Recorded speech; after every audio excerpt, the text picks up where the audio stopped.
காதில் நம்ம தோடு போடுற ஹோல் பெருசாகிற கண்டிஷனுக்கு பேர் டான் இயர்லோப்.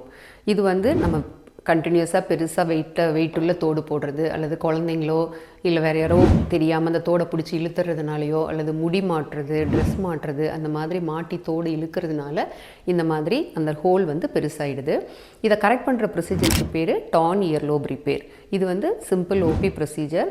It takes 45 minutes. அந்த மாதிரி காதுக்கு பின்னாடி ஒரு சின்ன இன்ஜெக்ஷன் கொடுத்துட்டோன்னா அந்த இயர்லோப் வந்து பெயின் இருக்காது.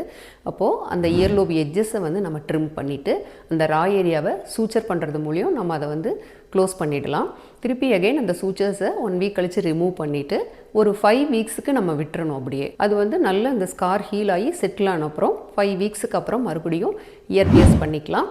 பண்ணும்போது அந்த ட்ராக்கில் பண்ணாமல் கொஞ்சம் தள்ளி அந்த ட்ராக்கை மிஸ் பண்ணி தள்ளி குத்துனோன்னா அது ஸ்ட்ராங்காக ஸ்டே ஆகும்.